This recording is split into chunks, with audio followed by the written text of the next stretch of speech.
नहीं आने दूंगी। चिंता नहीं करिए, बहन कहा है ना, बहन कहा है तो बहन का फर्ज अदा करके दिखाऊंगी और अपने ही बयान से, अपने ही हाथों से तुम्हारे पति को और राजमाता को मैं बचाऊंगा। स्वामी जी, वफादारी के नाम पे, वफादारी के नाम पे 4 चांद में लगाऊंगी और तुमने की गद्दारी वफादारी करके मैं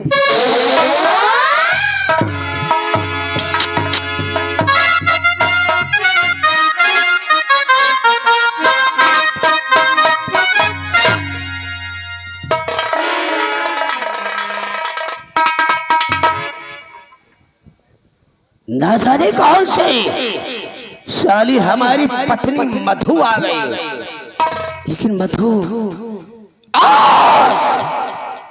तुमने मेरे पंजे से मेरे शिकार को छीनकर अच्छा नहीं किया, बल्कि आज तुमने अपने मौत को दावत दे रखा है। हरामजादी, जब तक तुझे मौत के घाट नहीं उतारूंगा तब तक चैन की सांस नहीं लूंगा। लेकिन इस ससुरी मधु को कैसे मालूम हुआ कि मैं सेनापति सिंह के बंगले पर हूं? कहीं ऐसा तो नहीं वो साला रंबलिया हम दोनों के बीच मुखबरी कर रहा हो?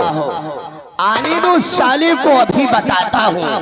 पहले उस चतुरे की कब्र बनाऊंगा, उसके बाद वो शर्मजादी कुतिया मधु को मौत के घाट उतार दूं।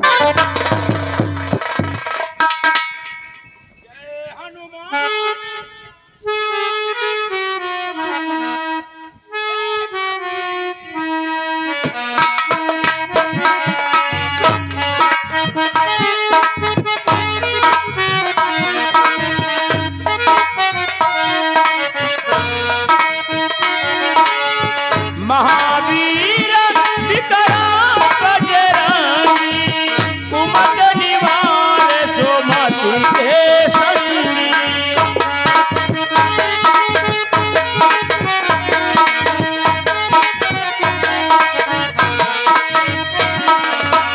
भूत प्रेत निकट नहीं आवे, महावीर जब नाम सुनावे।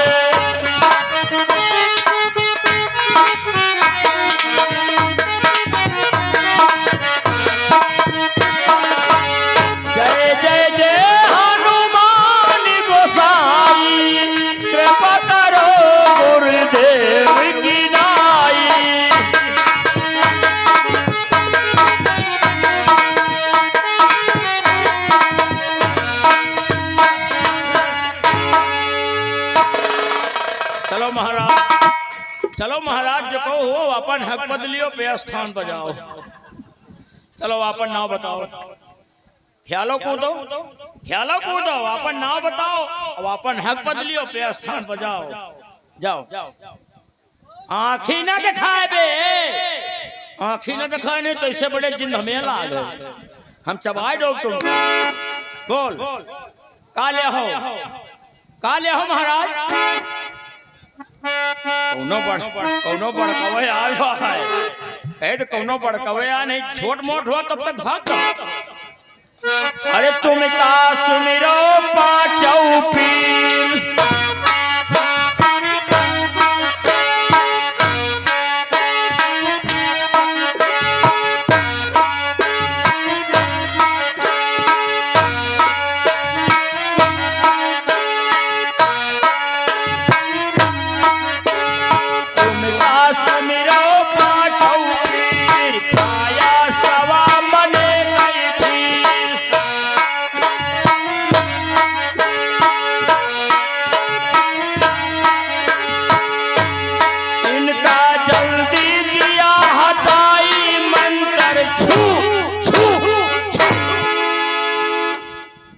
चुको हुआ ना बताओ जल्दी, चुको हुआ ना बताओ महाराज। देखो घोड़ा कमजोर है, परेशान न करो, हमें लंबरदार के दिल छोड़ दियो। चलो काले हो महाराज, काले हो महाराज? दारू ले आओ, मुर्गा ले आओ, अंडू खसी ले आओ, गूंगे हंसका पे बोलते कहीं ना साले, ये साला गूंगा है, हैं? कहो ना तुम दारू ले हो, ना तुम दारू ले हो, ना अंडा ले हो, ना तुम मुर्गा ले हो, ना तुम अंडो खसी ले हो। समझ गए महाराज, समझ गए महाराज, छेउना ले हो।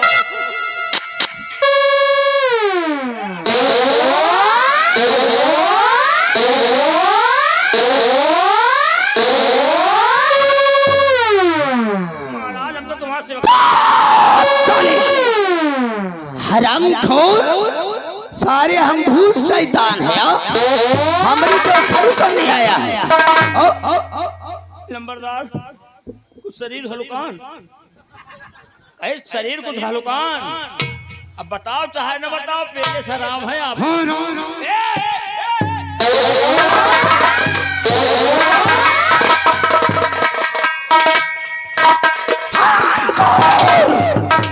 इस वक्त हमारी दुनिया जल रही है और तू साला देवखरी करने आया।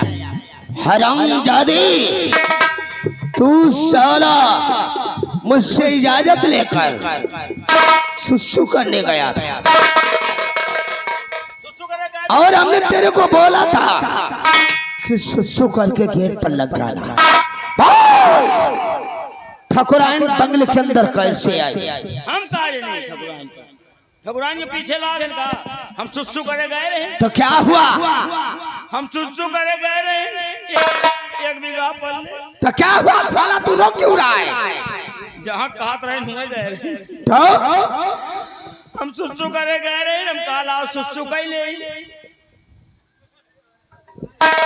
साला चैन फेल भैया। तो साला मेरे को दिखा रहे हो? हम काला सुसु कई ले। तो क्या हुआ?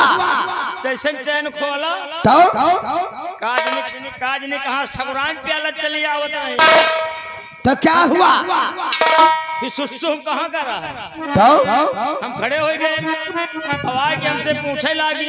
क्या पूछने लगी? आवाज के हमसे पूछे लागी कहीं लंबरदार कहाँ है? तो तुमने क्या बोला? जैसे उनका वो बता दिए हुए। अबे तुमने फिर क्या बोला? हम कहा लंबरदार इस समय सेनापति के बंगले पर ड्यूटी कर रहा थी। हरामखोर साले, तुमने मेरे को बोल दिया कि मैं सेनापति भमर सिंह के बंगले पर। हम बता दी, हम कहा लंबरदार इस समय लंबरदार सेनापति के बंगले पर ड्यूटी कर रहा थी। अब भाई तुम ड्यूटी के बजाय नरिया का मकाम लगा दो, हम कहा गई बताओ।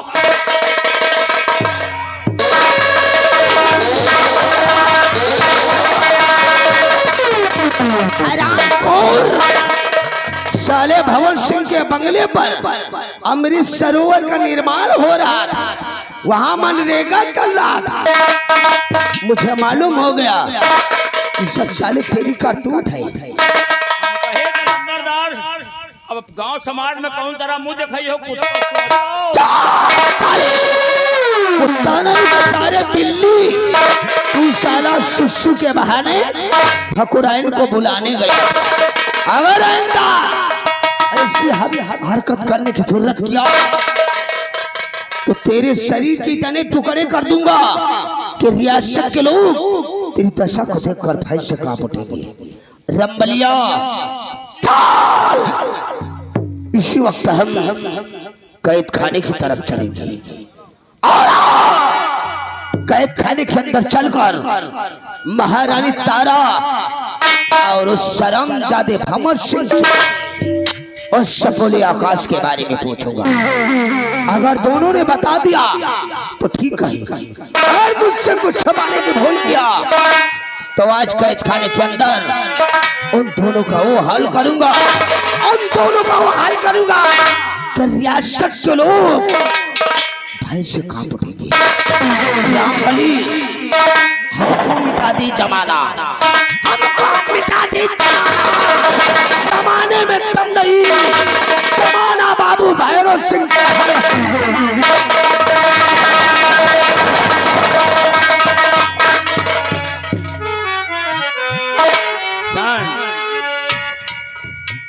अब ये जा रहे हैं कारागार की तरफ हैं। अब इनका रास्ता में चुड़ैल फिर पकड़ी, रास्ता में इनका चुड़ैल फिर परेशान करी और फिर हम जा रहे हैं ठकुराइन लगे। इनका हम चुड़ैल उतार दे अब रास्ता भी रास्ता। अगर चुड़ैल चढ़ी हुई ना तो जल्दी से तो हम सवारी लिए न दिया, जल्दी से सवारी लिए न दिया। और अगर सवारी लाई से ना तो इनका हम खून पिए न दिया। अब हम चल रहे हैं ठकुराइन, फिर वही लाइन है। अरे बड़ा निकल आ गए, अरे बड़ा निकल आ गए, अरे गोरी तोर कजरा बड़ा निकल आ गए, गोरी तोर कजरा बड़ा निकल आ गए।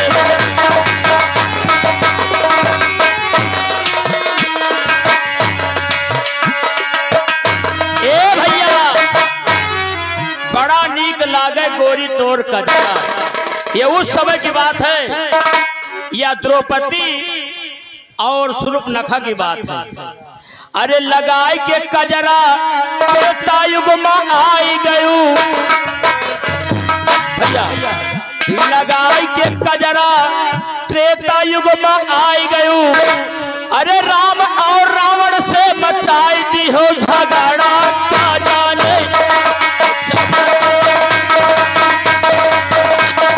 बड़ा निकल आ गए, गोरी तोर कजरा बड़ा निकल आ गए, गोरी तोर।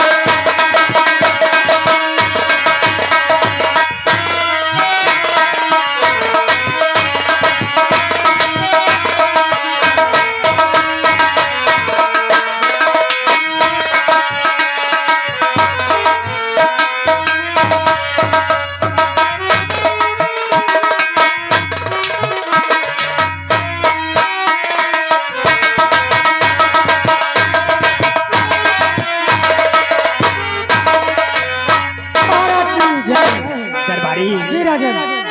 राजकुमार आकाश और रजनी बानी का कुछ पता चला या नहीं?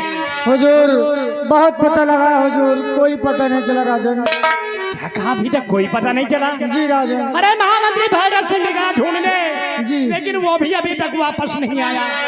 आते होंगे राजन, इंतजार किया जाए राजन। चलो इंतजार किया। जी राजन।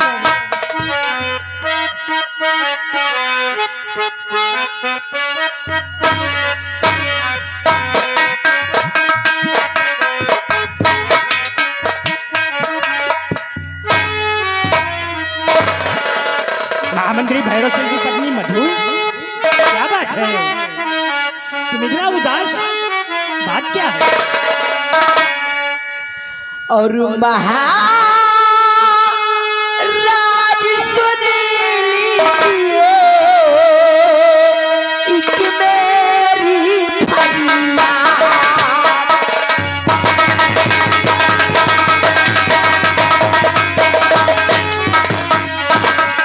महाराज सुन लीजिए एक मेरी फरियाद, और हो रहा एक निर्दोष का क्यों जीवन बर्बाद।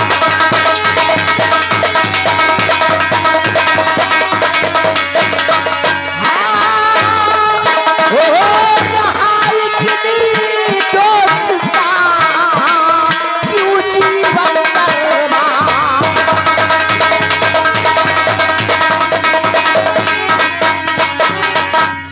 मधु, मैंने तेरी बात को समझा नहीं। समझना पाया मैं मधु, क्या तेरी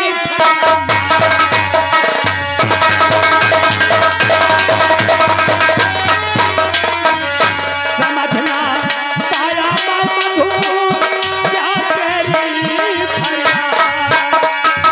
और किसी निर्दोष का हो रहा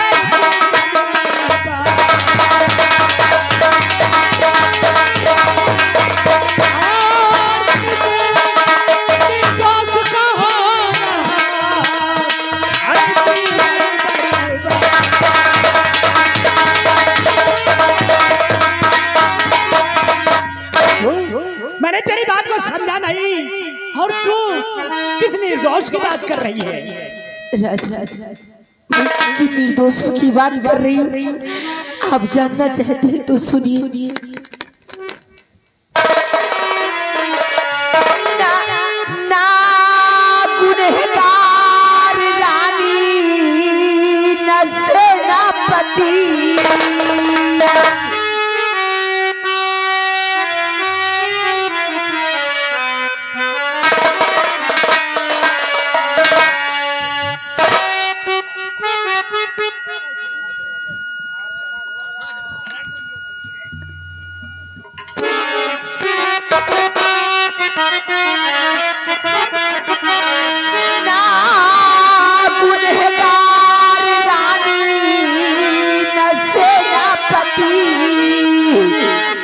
वजह मिल रही है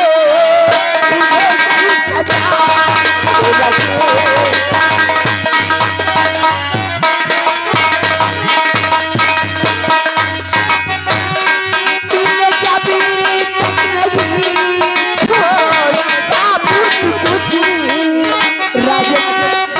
जब तक कोई ठोस साबुत नहीं मिलता आप रानी माँ को और सेनापति को क्यों दोषी ठहरा रहे हैं? जब तक नहीं ठोस साबुत कुछ ऐसा करने पे दुश्मन करना बचा ऐसा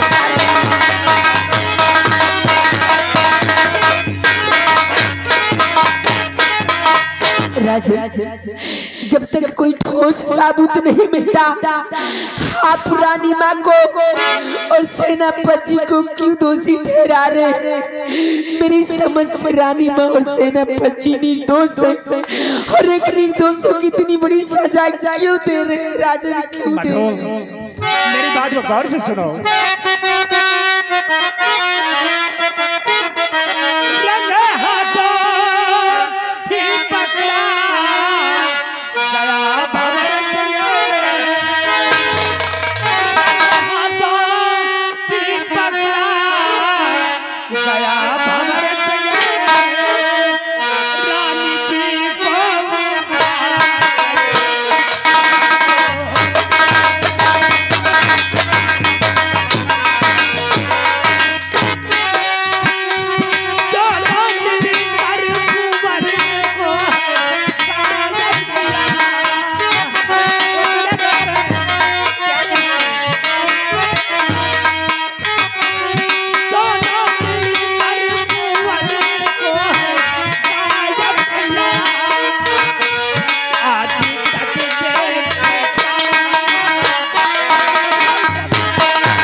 हमने अपनी नजरों से देखा है और वो गुनहगार है, हत्यारे हैं, उन्हें सजा मिलनी चाहिए। नहीं राजन मेरी समझ से रानी माँ और सेनापति निर्दोष है क्योंकि कोई भी माँ अपनी औलाद का खून नहीं कर सकती है। राजन कहते हैं कभी कभी आंखों देखा और कान का सुना भी झूठा होता है। मैंने गवाह और सबूत मिलने पर उन दोनों को दोषी करार दिया है और वो जब तक दोनों राजकुमार आकाश और रजनी बांधी का पता नहीं बताते तब तक उनकी रिहाई नहीं होगी। मुझे तो किसी की साजिश नजर आ रही है। राजन एक बात जरूर कहूंगी कि कोई भी फैसला लेने से पहले एक बार सोच लेना और समझ लेना, ऐसा ना हो कि बाद में आपको पछताना पड़े। हाँ राजन ठीक है मधु, अगर वो दोनों निर्दोष हैं तो उन्हें सजा नहीं मिलेगी। ठीक है राजन, मैं चलते चलते एक बार और कहती जा रही, हाथ जोड़ के विनती करती हूँ राजन कि कोई भी फैसला लेने से पहले एक बार सोच लेना और समझ लेना, ऐसा ना हो कि बाद में आपको पछताना पड़े। और मैं चलती राजन। जाओ मत।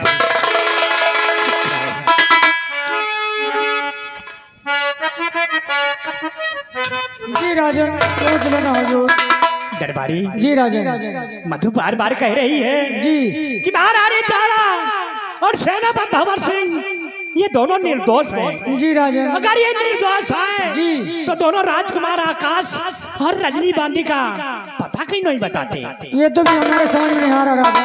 दरबारी जी राजन। आओ हम इसी वक्त कारागार की तरफ चलते हैं। क्यों नहीं हुजूर? और पता लगाते हैं कि कौन दोषी है और कौन निर्दोष है। आओ मेरे साथ।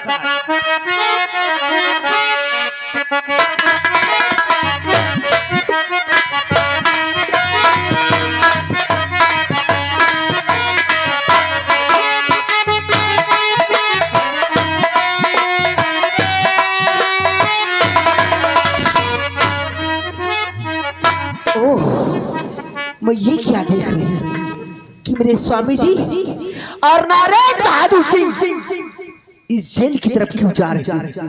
लगता है कि फिर से कोई नई चाल चलने जा रही है। लेकिन नहीं स्वामी जी, तुम्हें कोई भी चाल में कामयाब नहीं होने दूंगी, क्योंकि मैंने प्रतिज्ञा की और कसम खाई हूँ कि राजमाता को बचाने के लिए और सेनापति को बचाने के लिए क्यों ना मुझे अपनी जान की कुर्बानी देनी पड़े, लेकिन राजमाता पे और सेनापति पे आंच नहीं आने दूंगी। स्वामी जी, वफादारी के नाम पे 4 चांद मैं लगाऊंगी और तुमने की गद्दारी वफादारी करके मैं दिखाऊंगा।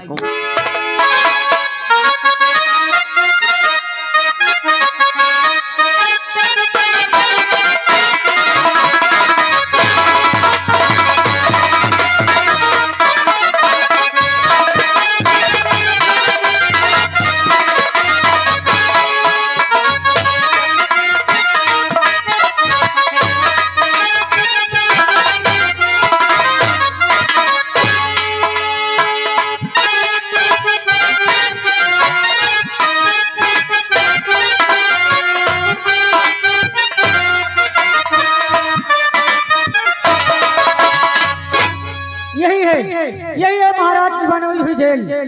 अब इसमें सेनापति जी बंद। अब हम थोड़ी देर ड्यूटी करेंगे, महाराज आएंगे तो कुछ तो पूछेंगे। हम तो इंतजार करते ड्यूटी करेंगे।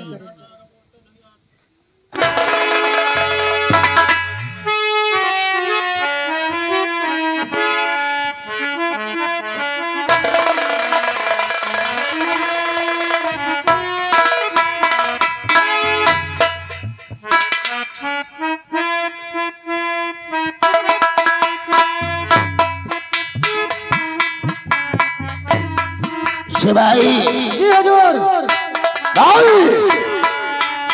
सेनापति भंवर सिंह किस नंबर की बैरिक में बंद किया गया है? सेनापति भंवर सिंह बैरिक नंबर 3 में बंद है हुजूर। जाओ बैरिक नंबर 3 से जी उसे बाहर निकालो जी और मेरे पास लेकर आओ। जी हुजूर। इस वक्त हम उससे कुछ जरूरी बातें करना चाहते हैं।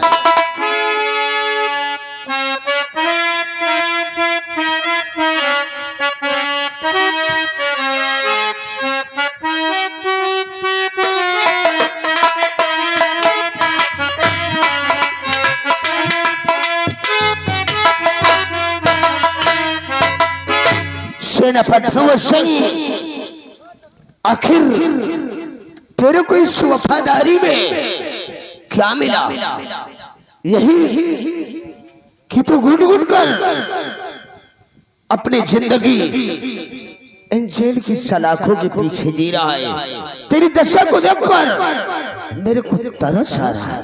भंवर सिंह, यह तो वही अजनबी है जो कि उस दिन महाकालेश्वर धाम में मेरे और राजमाता के समक्ष, सम्राट के समक्ष मेरी और राजमाता के खिलाफ गवाही दिया था। और आज इस उज्जैन की सलाखों के अंदर ये क्या कर रहा है? भंवर सिंह, ये उस दिन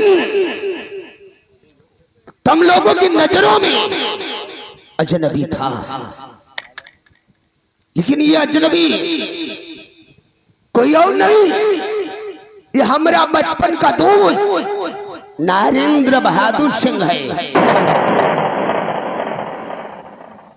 युवराज, युवराज आकाश के बारे में जानने के लिए हमने एक चक्रव्यूह रचा था और उस चक्रव्यूह में तुमको और महारानी तारा को पार पाना मुश्किल हो गया। सेनापति सिंह अभी कुछ नहीं बिगड़ा। इस वक्त तुम हमारी बात को मान लो, हम भी खुश और तुम भी खुश। तुम्हारे कहने का मतलब क्या है? कहना क्या चाहती हो? सेनापति सिंह उस सपोले आकाश के बारे में हमरा के साथ साथ बता दो, हम तुमको कैद खाने से आजाद करवा देंगे और तुम्हारी लाइफ को बदल देंगे। आज सपोले आकाश के बारे में बता दूंगे तो सपोले आकाश को हम मौत के घाट उतार देंगे और एक दिन मौका मिलते ही हम महाराज जयचंद प्रताप सिंह का नेस नामो इस उज्जैन राज की धरती से मिटा देंगे। उसके बाद हम और तुम इस उज्जैन राज के आधे आधे राज के वारिस कहलाएंगे। महामंत्री भैरव सिंह कौन आकाश और सम्राट को दुनिया से मिटाकर तू इस उज्जैन का सम्राट बनना चाहता है। कौन आकाश का पता चलने के लिए तू बाबर सिंह के पास आया है। लेकिन भैरव सिंह तेरी यात्रा तेरे दिल में रह जाएगी, कहीं पूरी नहीं हो सकती है, क्योंकि यह बाबर सिंह मर सकता है, मिट सकता है, लेकिन कौन आकाश का पता मैं तेरे जैसे कुत्तों को कभी नहीं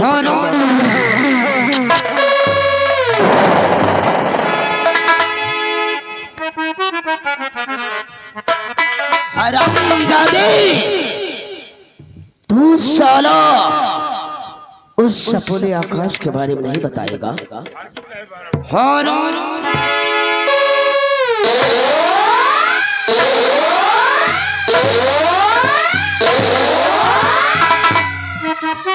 सरफरे फौजी, शायद तेरे को नहीं मालूम कि चुटकी भर मिट्टी मिलती है, चुटकी भर मिट्टी मिलती है कानून के रखवालों को, लेकिन माल खाने को मिलता है हम जैसन गद्दारों को।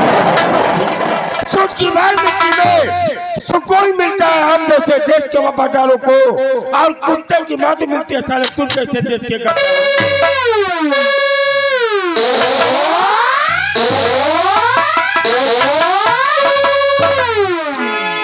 हरामजादे, तेरी चमड़ी उखाड़ कर, तेरी चमड़ी उखाड़ कर तेरा चेहरा बिगाड़ दूंगा, तेरी हड्डी को तोड़कर साले दलदल में गाड़ दूंगा। उस सफोला आकाश कहाँ पर है? भैरव सिंह, तू चाहे जितना जुर्म इस बाबर सिंह के ऊपर कर ले, मैं तेरे हर जुर्म को सह सकता हूँ, लेकिन आकाश का पता मैं तुझे कभी नहीं बता। हरामजादे, तुम्हारे जैसे कितनों के हमने बुने हैं तकदीर के धागे, अच्छे अच्छे झुकते हैं ठाकुर भैरव सिंह के आगे। तेरी क्या बात है रे?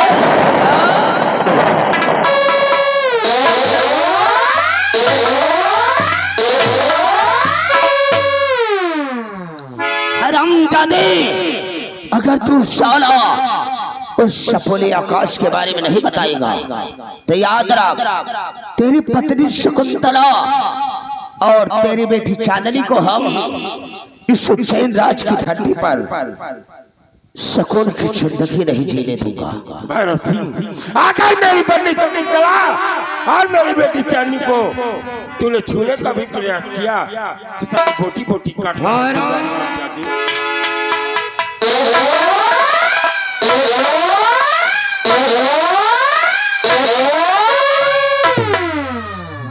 हरामजादे, बगावत की बू आती है, बगावत की बू आती है तेरी बात से। अब तो निश्चित है तेरी मौत मेरे हाथ में।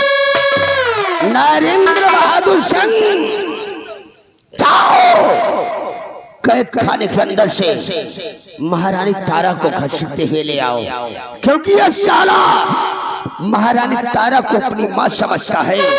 आज एक माँ की इज्जत को उसके बेटे की आंखों को समझ लूटूंगा। बेटा साला आंखें फाड़ कर देखता रह जाएगा, हमरा कुछ नहीं कर पाएगा। चाली को घसीट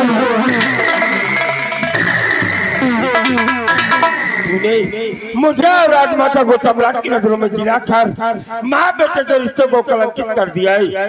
इस राजमाता को मेरे पास पकड़ाना। हरामजादे, उस दिन तो तुम दोनों को महाराज की नजरों में गिराया था। आज एक माँ को एक बेटे की आंखों के समझ गिराकर उसकी इज्जत को लूट कर आओ आओ महारानी तारा, तुम्हारा स्वागत है। आओ बोल कमीने, महारानी तारा क्या कहना चाहता है? अगर उस चैन राज की धरती पर चैन की जिंदगी जीना चाहती हो तो अपने कुंवर के बारे में मेरे को साफ साफ बता दो, वरना तुम्हारे हक में ठाकुर भैरव सिंह से बुरा और कोई नहीं होगा। हरामजादे, भैरव सिंह, तू चाहे तो मेरी जान ले ले, मेरे शरीर के टुकड़े टुकड़े कर दे, लेकिन हर टुकड़ों से यही आवाज आएगी कि मैं मिट जाऊंगी, लेकिन अपने बेटे आकाश का पता मैं तुझे कभी नहीं बताऊंगी।